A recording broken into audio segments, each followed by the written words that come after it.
difference uh, between the work and life. Um, let's see. Sorry, Admir, it was my fault. I've started the recording. I just wanted to make sure it's recorded. I got it. Thank you. It's so Thank you. good. Thank you. Thank you. Sorry. Cool. So I will start actually by saying that really life is a journey.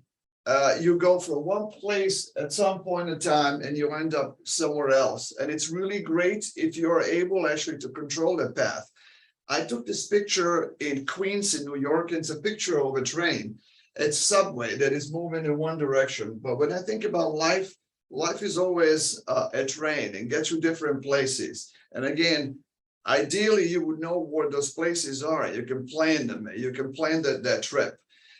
During that time, the same day I took this picture as well. This was a picture of a young man who was sitting in a train. And it just gave me an impression that he had a certain lusty look on his face as he was dreaming about something. And we all have dreams. And in this talk, I will talk about how we accomplish those dreams, pertaining also to a team building, if you will, as well. So let me get you started by explaining where I come from. I was born in the former Yugoslavia. Former Yugoslavia was an amazing country.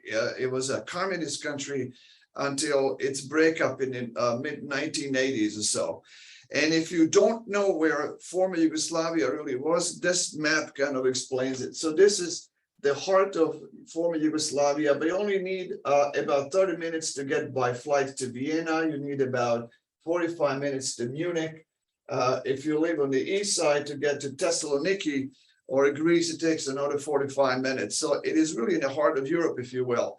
I lived and studied in an amazing city called Sarajevo, which served as a host of Winter Olympics in 1984. That was a long time ago. I had not lived in that country for a long time since it broke up. But this is my son over here, Alan, and it's a coincidence. I lived in the Olympic City in 1984, and my son eventually ended up becoming an Olympian for United States Olympic Association. And if you've never read anything about Yugoslavia, that is actually what former Yugoslavia looked like. So you had Alps in the north in the Slovenia, you had amazing coastline in Croatia, then you had incredible culture in the valleys in Serbia. This is Belgrade. These are ancient bridges that go back to the Ottoman Empire. All in all, when you put this country together, back the way it was before it broke up, it was only one of the most beautiful countries in the world. I would say that it was like a France in a small package. That is my hometown, and that's my father. My father passed away a couple of years ago, but we lived in a house right here on the river. And if there's something for people who are born on the river, the one thing that you never get out of your system is the sound of the river and the moving water. Because every time when you watch that water at a sunset or a sunrise, you actually are always wondering where it is flowing and what is behind the next bend of the river. And if you will, that kind of drive was essential to me, drove me throughout my entire life in order to get to where I am today. Now, every time I go to visit back there, I take pictures of these incredible sceneries. People think that it is somewhere in Norway, but it isn't. It's actually in the heart of former Yugoslavia now, Bosnia and Herzegovina. And if you look at this picture over here, every bend of that river, actually, you don't see what is behind it. In my own life, I always had to go behind that bend of the river to find out what is behind it.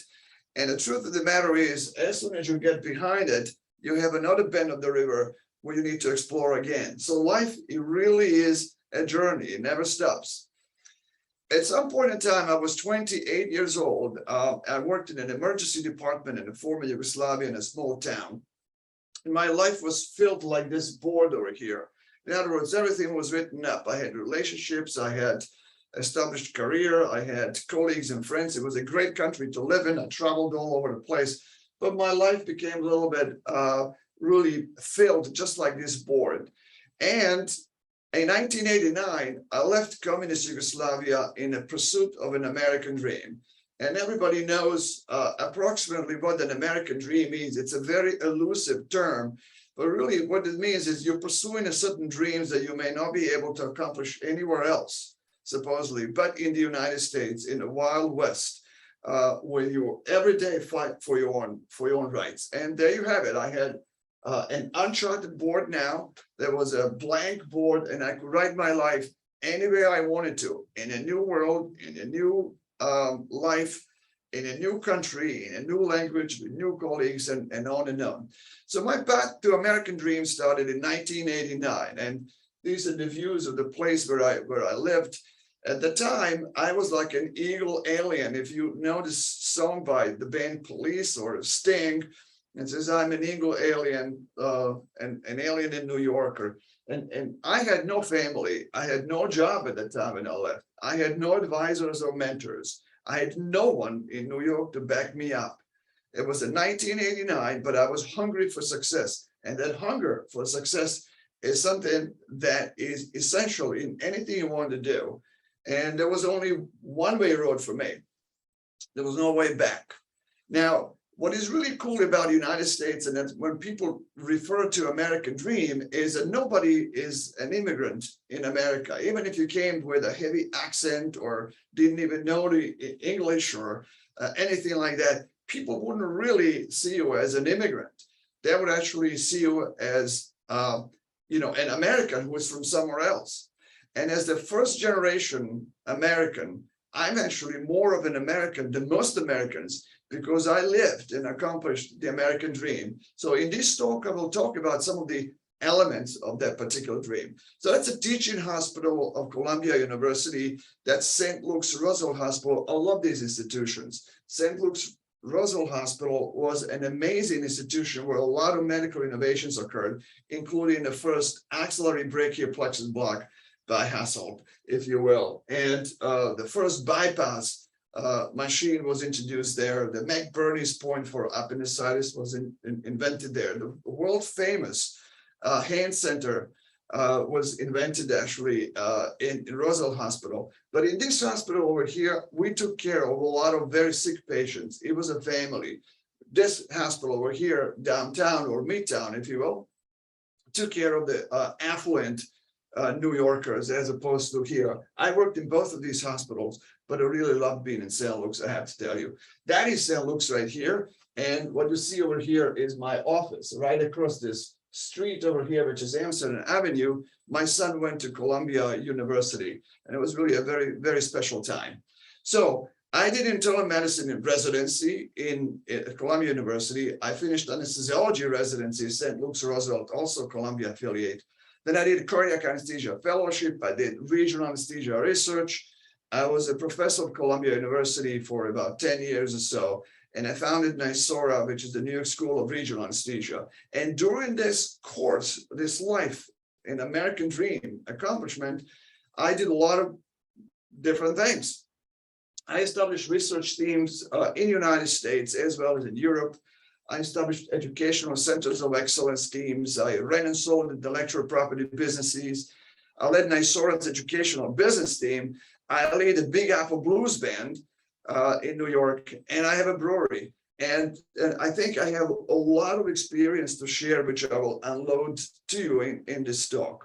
But NYSORA has been founded in 1994. So it's been out there for a long time. It's almost 30 years. And it's been everywhere in the entire world, actually, where we've given talks, lectures, various programs, or had delegates from these countries. And if there's one thing that I will tell you about it, is that NYSORA has had a website going back to 1994. Remember, email came about in 1992. So it was just so strange at the time to actually have medicine be taught on a website. NYSORA has published a lot of educational books, which are the main books now for education and regional anesthesia, if you will. And I have played with many really who is who musicians in the era of blues in the United States. Our band has published some incredible CDs and got amazing reviews. Even the beer was successful, as we accomplished so many awards for the quality of the beer. But now I come to tell you the 10 secrets to success that makes every one of these accomplishments possible. The first one that I will always tell everyone who asks me, how can you do something like this? I always tell them, you need to do something well. and you need to do it for a long time, and the success always comes. So that's the first principle that I tell everyone, whoever asks me, how do I become successful? That's one essential ingredient to their success. The other question I often get is, how can you do so many things and make them success? And I always tell them that I don't actually, my teams do. You see, this talk is very much about making sure you create a team that will allow you to do all the things you want to do. Now, I love this picture, and I love the saying that who rows the boat does not really have time to steer it. In other words, you need to make right choices. If you take a look at this boat, there's a number of rowers here. These people are working really hard. There's one person here who doesn't do anything, but that person who doesn't do anything is actually essential in steering the boat. So if you want to accomplish more than one thing or many things, you really have to have a team, and somebody's got to steer that team, and it's supposed to be you because you have those ideas towards taking them somewhere else.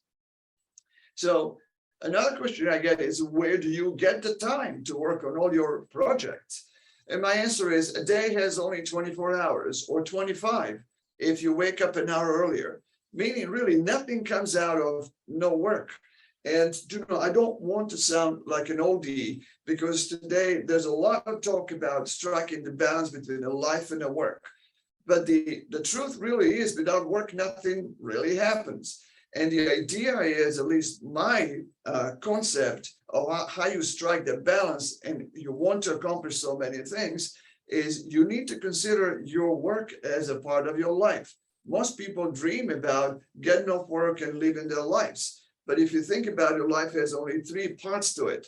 There's sleep, we're not going to talk about that. There's life after work, we're going to talk about that. And there's your work, we'll talk about that. But that one part where we call life, it's chipped away in many different ways. You need some time from the life to go to work and to go back from work. You need some time from the life to prepare to work, to maybe help your parents or your wife or your kids or something, pay the bills, fix the water, fix the electricity. In other words, that time slips away very quickly. And the only protected time that you have is your work. And if you make your work a part of your life, as opposed to something you have to do so you can live on better, then you will live happily. You will never think about the time investments. You need to make right choices. Being hungry for success is when you sit with a pen and notepad and you write down ideas instead of scrolling on your phone. If you read quality books and documentaries, watch documentaries instead of TV shows. If you follow thought leaders instead of celebrities. If you meet like-minded people instead of party people. And our kids really need to learn this in the times of instant gratification, where everybody wants to have something right now, this instant. So you really gotta diverge from a constant bombardment and spend quality time in doing what you want to actually accomplish. And I'll talk about that a bit more. This is Coach Fausto. He's a really crazy guy, Argentinian, who is 54 years of age. He's a coach that trains in our facility. It's a body lab at Inspired Health Institute here in Leuven. This is him training with my son, Alan. Alan is an Olympian.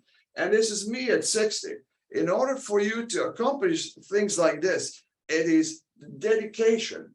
Now, Coach Fausto and I, we talked about that. And he asked me one day recently, he says, hey, what makes these people so successful back in the golden era of bodybuilding? When you look at these physiques over here, it's just really amazing whether you like it or not, what these people have done with their bodies. Most of us have them in our presentations to demonstrate different muscles. But in order to build this, if you look at their life, you will see they're always working. These people are always in the gym. And even if you see them at the poolside or at the seaside or somewhere at the beach, these people are always working all the time. In other words, nothing really happens without hard work. You never see the golden era bodybuilders in lounges dancing on a trance and things like this. These guys are hardworking people. So nothing really happens without work, because the luck favors only the prepared. I personally have never bought a lottery ticket. I never believed I could win one. I thought investing time into building myself would be a lot better rewarded and more likely to win than a lottery ticket. The one thing that you got to remember is whenever it gets tough, remember, if it were easy, everybody would actually do it. So, accomplishing and building a team or a service, it's not easy. Because if it were easy, everybody would do it. And that's Jerry Walker. I credit Jerry Walker, a good friend of mine and a partner in crime with Nesora, for actually coining that message. Don't be afraid of the change. There's another thing, because the leaders must be able to take a calculated risk. This is what you always hear from young people. I'm not appreciated. New people get a lot more attention to their ideas than me. I'm so desperate. I'm not really being paid what I deserve. And the thing that really you must know is that you don't really get paid what you deserve. You only get paid what you negotiate. Successful people change jobs 3 to 5 years. I know one of them, such as the host of this show. So if you really want to be where you are wanted, if you're too long in one institution and your ideas are not being perceived as innovative or they're not paying attention to them, you just may want to pack up and go where you're wanted, when those ideas are actually looked after. They want people like you. And there's things you can change, but there's things you may not be able to change, particularly if you spend 20, 30 years in one institution. And finally, it's much easier to negotiate your contract and you're part of the deal than to renegotiate. In other words, if you're one department and you're stuck, you don't get what you're deserving, and you think everyone else is getting more attention than you, then it may be the time to leave. Never be afraid of that change, because leaders must be willing to take a calculated risk. Without the risk, you just don't do anything. I took a risk like this when I took an offer from the Belgium hospital in Ziekenhuis Oost-Limburg in Genk to build an orthopedic anesthesia service in 2015. At that time, my life in New York after 25 years started looking like this again. So it was fully built with all kinds of activities, committees, writing and research and things. And again, in May 2015, I took that trip from New York to Belgium. And that only 7-hour trip changed everything. Because what happens here, again, I had another opportunity to actually rewrite my life any way I wanted to. I can tell you that is an amazing experience, amazing feeling for as long if you're willing to take the risk. And if you're willing to dig in. Now, of course, behind every change, there's always a reason. In my case, it was a lovely Belgian anesthesiologist who I married. And of course, marriage with a younger woman will give you side effects. And these are the side effects. Now we have 3 kids and a great life, which really I would not trade anything for. But to build a team, here's your task number 1. You need to understand the process. And you need to understand that you need people, and you need to understand what kind of people you need for that. So what is a team? A team is a group of people which complement each other. They have complementary skills. They work together in a committed way to a committed purpose. Team members may have individual tasks, but everybody is mutually accountable for an overall end result. Together, everyone achieves more. And these are the main stages of the team formation, which you really have to understand. There's 5 of these. Number 1 is you really have to use a lot of your charisma in order to instill that change. There's a lot of excitement when you tell people, we're going to create a team, let's do this. And as you will see, there's excitement in some of the potential team members, but there's also anxiety and anticipation from others. Where do I fit into this? How will I fit into this? What is this guy now going to do? But you really have to use your charisma to move beyond that point so that everybody sees a certain spot in that new milieu, the new team that you're trying to create.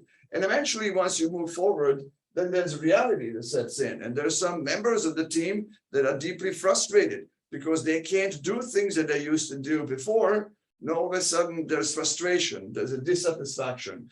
They need to adjust because you will be getting these questions all the time. Why do we need to change that now? We've always done it this way. And again, your charisma and ability to work with people and select the right people, which we will talk about, will really be helpful with this. You need to standardize everything in this phase. This is crucial. If you don't manage to standardize everything so that everybody does the same techniques, the same equipment, the same drugs, the same medications, same protocols that you together with everyone agree upon, you will see that you're going to have problems. So it's extremely important that you standardize everything. The next comes a norming. Now you got standardization. Now you have your team. Everybody seems to understand the shared goals. People who were, in anxiety, they start coping with it. They accept it, and they become one of the greater thing. And then now you have, from the standardization, if you keep the standardization going forward, you're going to get to the results. Because next, what comes is performing. Then the team really kills it. Everybody is in a teamwork. There's a cohesiveness. There's a leadership in the team. And the team, now you have a team. Now the problem is, there's always a point in time when a team is made that you start having issues. In other words, people get used to what it is, and now you're dealing with maintaining the team. As you will see, what I will tell you is the difficulties in the team building is it's a lot more time consuming, and sensitive process than people anticipate. Managers often fail to appreciate the effort that needs to be invested. Making a team is not a small task, but you as a leader must have charisma to be able to gel everyone together. Now, to build a team, you're going to need people. Without people, you just don't build teams, right? But who should be in your team? And this is a priceless advice that you should really take, home with. There's several schools of thoughts. Some people say you should get the best people and train them well. Others have the completely opposite approach. They said, this approach is good people are not trained. You find good people, and if you're training them too much, then you may not have the right people. Like anything else, the truth is always in the middle. I have many times hired people who have not had specific skills, but they had the right mindset, and you train them to do what you need them to do. But here's a priceless advice on selecting the right people for your team. There's 4 really groups of people that you need to absolutely recognize very carefully who they are. The first group of people are Mother Teresa's. Mother Teresa's your family. These are folks that are unconditionally yours. They support you from day one. They'll love you. They have your T-shirt that says Sadiq on it. They have a baseball hat that says Sadiq on it. No matter what you do, they always support you. Think of them as your family. It doesn't matter how the hard day was, how you successful or unsuccessful were. You come back home to a familiar environment or your family that supports you all the time. The second group of people is something that I call mercenaries. Now, mercenaries will be your surgeons. Basically, as long as you pay them, they're yours. Once you don't pay them, they're your enemies. How do you pay them? You put their names on an abstract, you don't cancel cases, you give them fast turnover, and you're the greatest guy ever. Sadiq is just the best anesthesiologist we've ever had. But once Sadiq comes in a few minutes late, then all of a sudden, Sadiq is not a great guy. Now, so you need to continue to pay them. And this is something that you really need to understand, that these people need to be paid in order to be in your team somehow, right? Then you have hostages. Who are the hostages? Well, the hostages are your assistants, residents, perhaps nurses in some institutions. It almost doesn't really matter what they think. They have to do what you tell them to do, unfortunately. But you have to be careful with that, because just because they don't have an option today, they might have an option tomorrow. Today, there's shortage of nurses and qualified technicians. They simply may go to another institution if they're not appreciated. So you need to know what actually will do to have that appreciation. Usually it's team building and constant communication that works. And this is the fourth group of people that you must know, because your success will be very much dependent of identifying these people, and they're called terrorists. Now, terrorists, like anywhere else in the world, they explode without any warning. There's never been an organization or a country or a military that was able to abolish terrorism.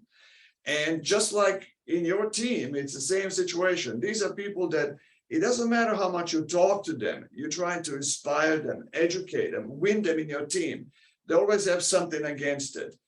Suppose that you're a drug representative and you're selling Bredium, and everybody in your institution is already buying Bredium or using it. Mother Teresa, they're your folks, they're using Bredium all the time. Then you have your hostages, they have to use it all the time. Then maybe you take some people out on a dinner, not allowed any longer, but you treat them nicely, get them bagels or what have you. And they're using your drug. But a terrorist will never actually listen to you. Just when you think you want them with another paper, you come back and say, I don't really need it.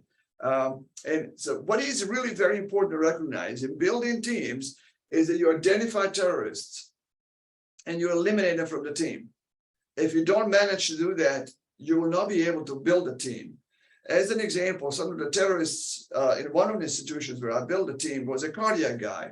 And of course, cardiac anesthesiologists are the only ones who know everything, but they cannot use ultrasound to do blocks or anything like this. And I told him, look, man, you're so knowledgeable. You know so much about cardiac physiology. You should go to the cardiac team. You would kill it there. And fortunately, she left. You see, you need to remove them from the team. Otherwise, you'll be spending all of your time with them instead of with them. Because once you start neglecting what these people need and you know how they work and operate, then you will basically be in a losing proposition. So you got to identify them. 12 months later, we had a top clinical service with 6 minutes or less turnover time. We had a nice research center. We had centers of excellence. We had boot camps and regional anesthesia pain medicine fellowships with 5 fellows a year. And all of a sudden, I had a new life and new friends and new colleagues and new experiences. But making a team, you actually provide a whole another level of excitement to your colleagues and you around you. Now, once you build a team, make sure that you promote it. You have to really use the public relations. Make sure that people in your team and in your hospital, wherever you work, know about your accomplishments. If they don't, then you may start feeling that you're not being appreciated. Don't expect people walking up to you every day, thanking you for what you've done. Some of the work you have to do and pat yourself on the shoulder by communicating through the hospital, going to their PR team and making sure that the hospital center and everybody knows about your efforts. Now, the one thing that's really important for you to take away from this talk is the building team, however difficult, it's a lot easier than keeping a team together, because that's really a whole other level of skill. Why?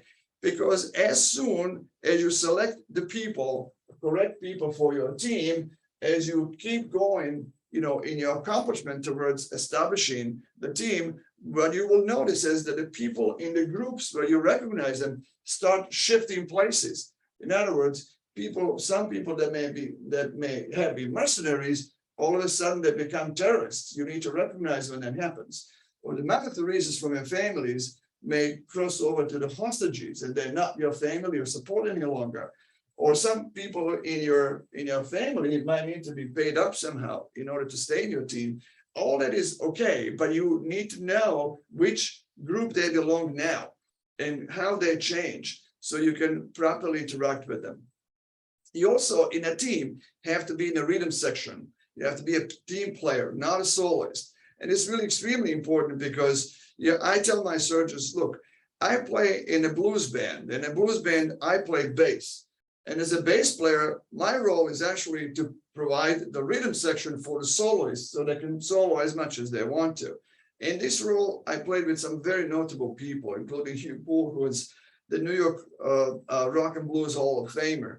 And I played worldwide in this configuration. But what you really need to know is, in a team, there should be no stars. You must be in the trenches. And as an anesthesiologist, I would always tell to new surgeons, hey, I'm in your rhythm section in the operating room. So you can solo safely as long as you want to or need to. So that's really very important, not to get your ego. And think big. Now, on thinking big there's nothing wrong with not needing or wanting to do big things in life.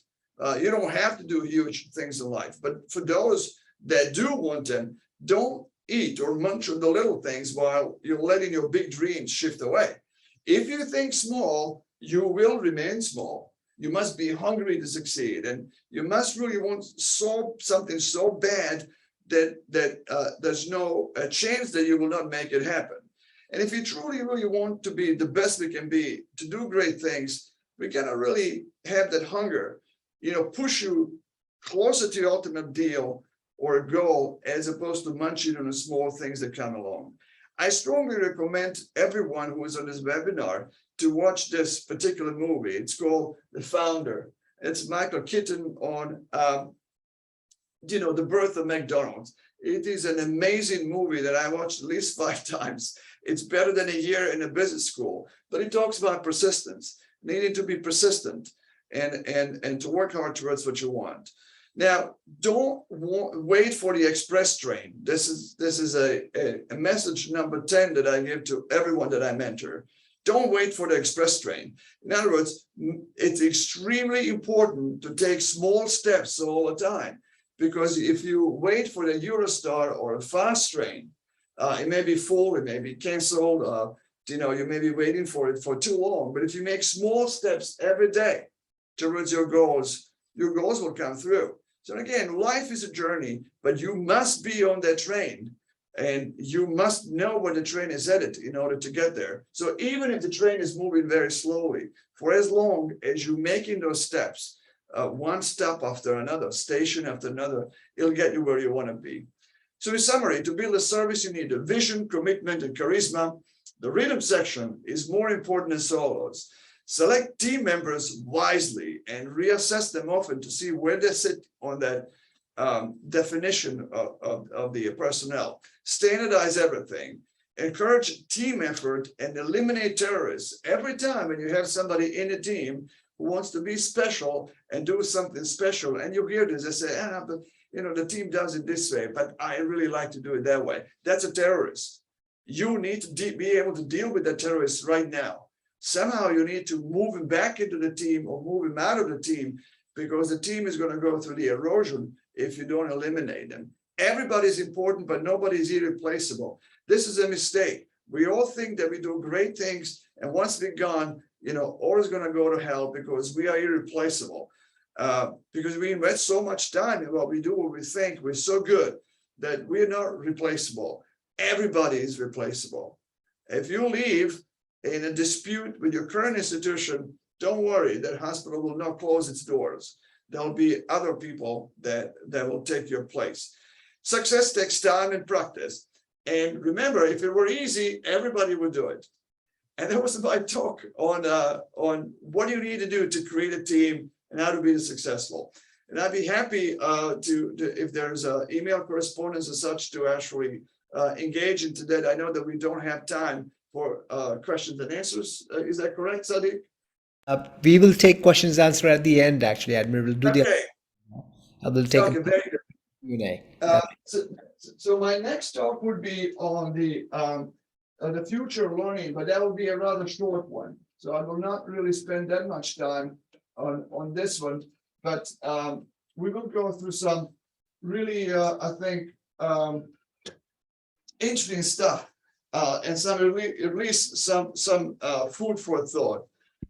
So this endeavor, Pain Talks and Education, I really welcome very, very warmly. I think it's an ingenious way to connect people and to decentralize the education. So you can actually educate yourself anytime you want to, anywhere on demand. Now, we will talk here briefly about read education, where we headed, what is the power of social media and e-learning. I will talk a little bit about Nasora's learning system and what we have learned in Nasora's method of training. And then we'll remark on the digital revolution of education and how it's happening. Now, this is a publication by Stavros Prinas, who has published this when I was a section editor of the Current Opinion of Anesthesiology about a year ago. And I encourage, for those of you that are interested in the topic of e-learning, to actually read this particular article. I think it provides a lot of food for thought, if you will. And it really, the article kind of talks about the e-learning and the transformation from the analog books, basically, and journals to the digital. And the best, perhaps, proof of concept for that is Nisora website. Nisora today has 40,000 readers a week, 5 million readers a year. And we have about 90,000 email subscribers and 170,000 social media followers. That is immense. It really is huge. And it's a question for the audience, for the viewers today. Does anyone still read medical journals? Honestly, I don't actually. You know, there was a time when you had all of these or many of these journals come to the hospital cafeteria or offices, and you would see them in the OR desks. And I don't see any of those any longer. Nobody's getting any longer the physical journals. I haven't seen anyone reading a physical journal in a long time or an article. Everything is actually digital. And these journals also don't really make it easy for you to access them. You need to be a member, you need to subscribe to it. There's passwords and things like this. And then there's a lot of layers that you go through. Now, if you had a broken light at home and you wanted to fix it and you wanted to save some money and do it yourself, what would you actually do? Would you buy a book on how to fix the light?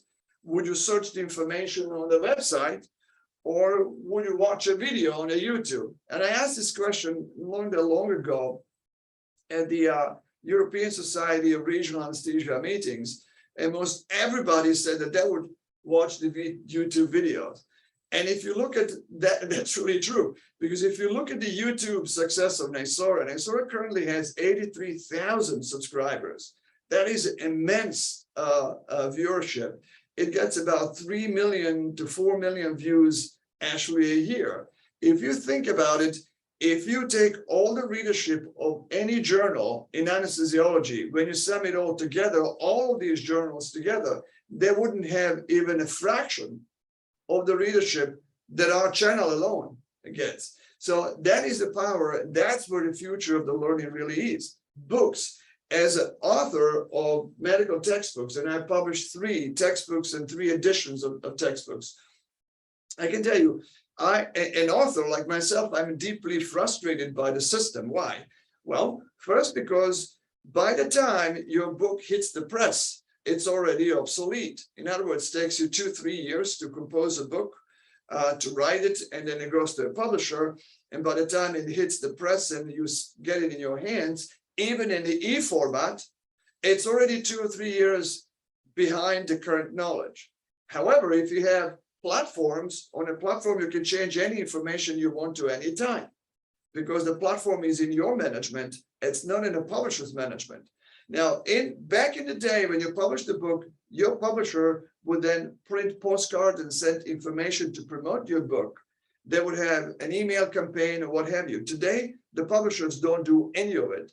Basically, the publishers depend on you to promote the book, which they monetize for themselves, not for yourself. So the publishing is something that I have become really very aware of the really just a grotesque business model that not only disservices the readers who get all the information, but also the authors who are not served properly and promoted properly. The YouTube gave the statement, which I think is completely true. It says, our mission is to give everyone a voice and show them the world. We believe that everyone deserves to have a voice and that the world is a better place when we listen, share, and build community through our stories. Now, you don't get that with the journal publishers. Journal publishers, they own the monopoly, and journal publishers, they make money through their publications. That is the first and foremost goal. It's not education. It's not science, but it's actually making money from the publications. And that is why YouTube is an amazing tool, because there you can get a lot of that for free. And what's really cool is if you look at all the publishers, even the societies, they don't have a community on YouTube. You know why? Because the YouTube is true. In other words, if people like what you have to say, they will listen to you and they'll watch it. But if they don't like what you have to say, you will never grow the channel. So this is why the societies with politicians have never been able to grow them, whereas the practitioners and educators with passion for education were able to build substantial YouTube channels and followers. Do you know what it feels like when you publish a video and it's seen by 10,000, 20,000, 30, 40,000 people? That's like having your own actually TV channel. And it's just an incredibly important transformation of how the information is disseminated and taught. And I talked to a number of prominent educators throughout the world, and every one of them thinks that the future of the dissemination of the medical information and education, it's not publishing in articles and journals. It's rather this, where you stand up and summarize that information. The proliferation of the medical journals, today you have so many journals that you actually don't even know which article is credible, which article is not credible. But if you stick your neck out on YouTube or channels like that, then you basically gain the trust of a really large number of people that will listen to your recommendations. Here's another proof of concept of what we talked about. About 2 years ago, NYSORA released a NeuroBlock application. It's basically micro learning. Whatever you have in our books, it's highly distilled here with a lot more graphics, videos, and things like that. And when we launched this in 2020, we only had a few subscribers. In 2022, at the end of August, we have 10,000 subscribers to this platform. 10,000 subscribers to NYSORA's NeuroBlock app. We have 200,000 downloads worldwide, and we provide also the subsidy for folks in the developing country as well. But that growth of this endeavor is basically proof of concept that what I'm talking about education being transformed from the books and from the journals into a lot more live, ever-changing virtual education is true. Now, NYSORA has a range of these, and I won't really go through those in a great detail, but using NYSORA.com as a mothership, something that's really branded and trusted organization for 3 decades, we developed a number of educational tools. As an example, NYSORA does these live events and workshops and seminars. We developed a tool that Dr. Sadiq talked about already, which is a packet deal, which is sort of like ebook on steroids, where you can write your own notes, you can copy paste your own scripts, you can go to any website, drag and drop the information into your note. You can record your own videos and post it for yourself. You can create standard operating procedures for your team, standardize everything. You can go to YouTube and download video or just drop basically the link to that video. So when you read your notes, everything is there and it's connected to the section of the book that you're reading about. And here we have licensed content and we have original content by NYSORA. It continues to grow. And then we have NYSORA NeuroBlock applications, which I talked about. But in NYSORA, we have a standardized training philosophy, but I won't go any really deeper into this, except that I will say that the way the education used to be delivered, it has been completely changed. And while that transition was already in process before Corona pandemic, the pandemic with the COVID basically sealed it. We're never going back to the education like we used to know it. And the books are obsolete, essentially. I think all that we will see in the future is a lot more metaverse, meta world. It will be a lot more interactive. Can you imagine? We have people here from all over the world at this very meeting now, and we can expand it for discussion. This would not be possible if we had only a live event, or if you purchased a book from us. You would have basically a piece, a physical book that doesn't talk to you. In the book, as an author, you cannot put in as many images as you would like to, because it becomes too expensive to print. You cannot embed videos. You cannot change information as the information changes. So education has been changed forever. And the next couple of years, that new e-learning method and virtual reality will change completely the way we educate younger generations, and ourselves included. And with that, I will stop and I'll take any questions. Thank you so much. Thanks a lot, Admir. That was amazing back-to-back two talks. Now we do have a lot of questions. Okay, question number one. We have it from John Wilson. John is a great guy. He runs a very successful Facebook group for ultrasound and regional anesthesia and pain management. So he asks, how do you standardize everything without coming off as domineering? For a generic example, how do you convince staff to add geniculars to total knee replacement? They don't want to. So that's a tricky question, but yes, what's your take on that, Admir? Okay, I can say this in a joking fashion, but then I'm a bit serious as well. Well, you can tell them it's either my way or highway. No, that is bad.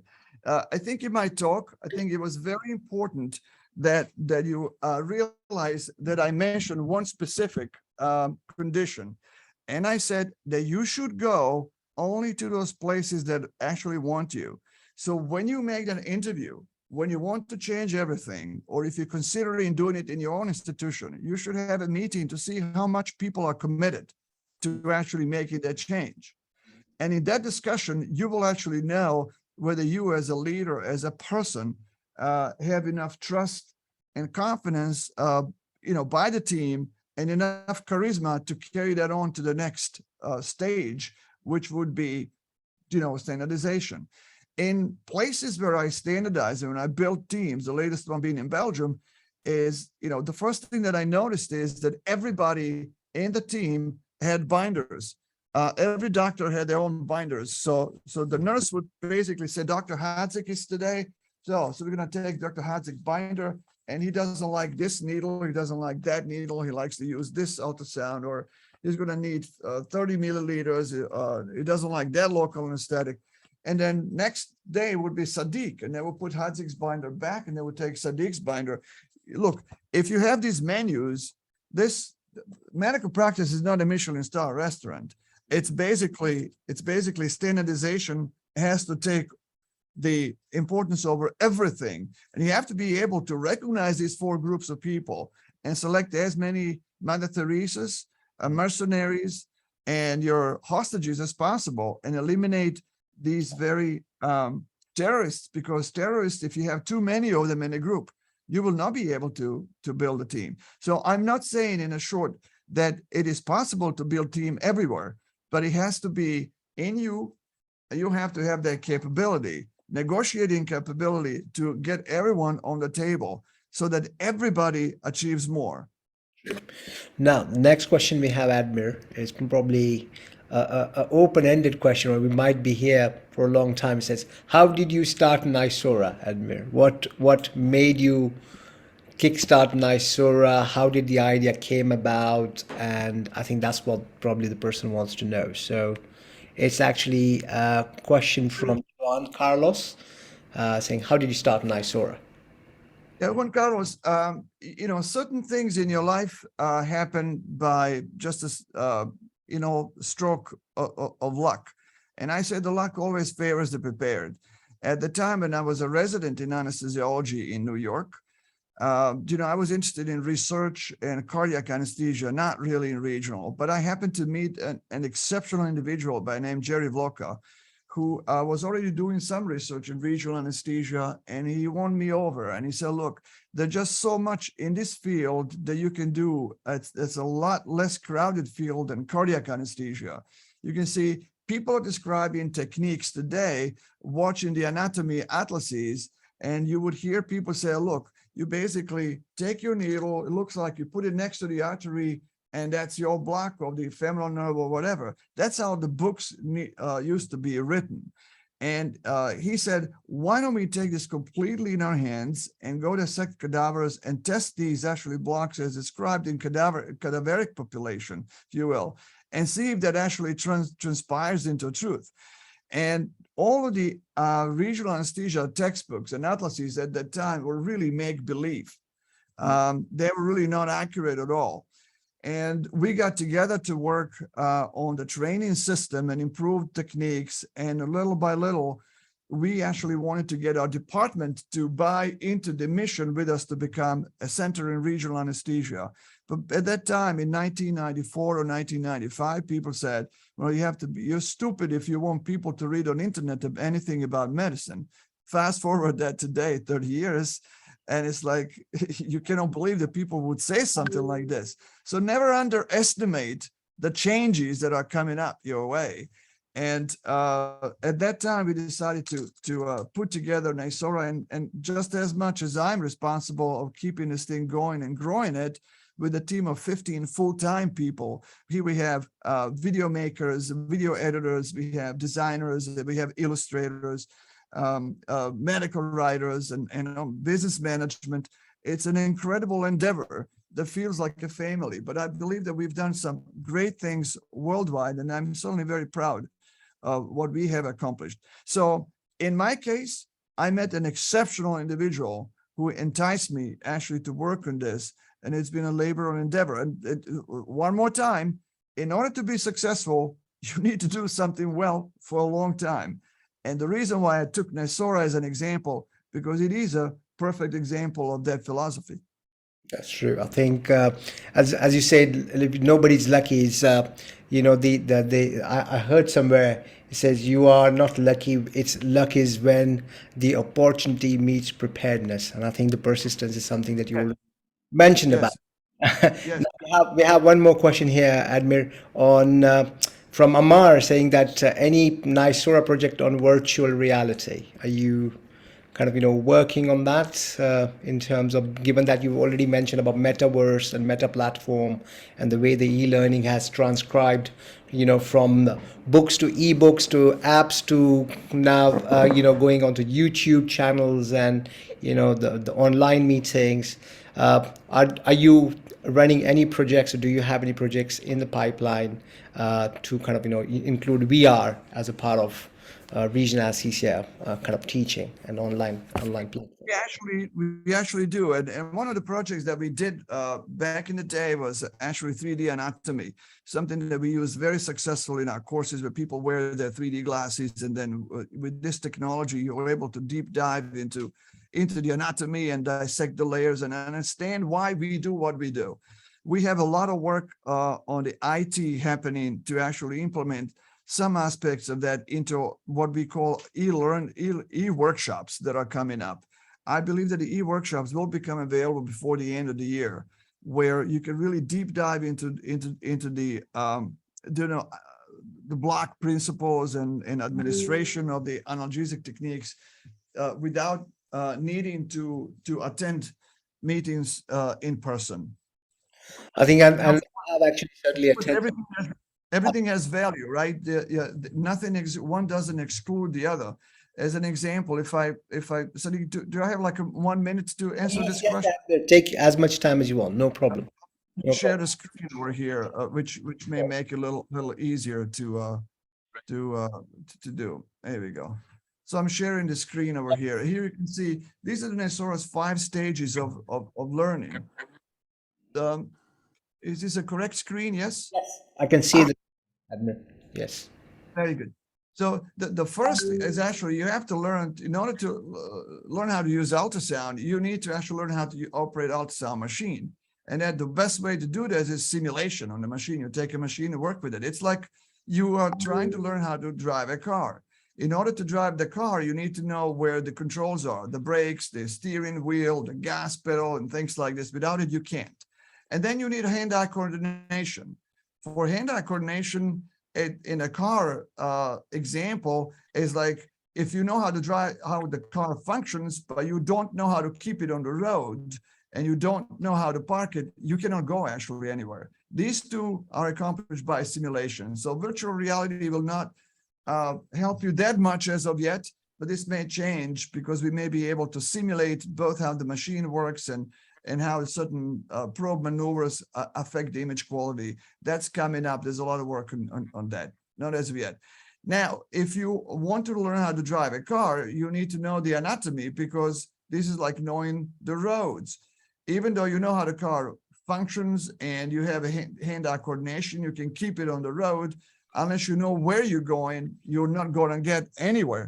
So this, you need to scan live models. I don't think that this can be replaced by virtual reality.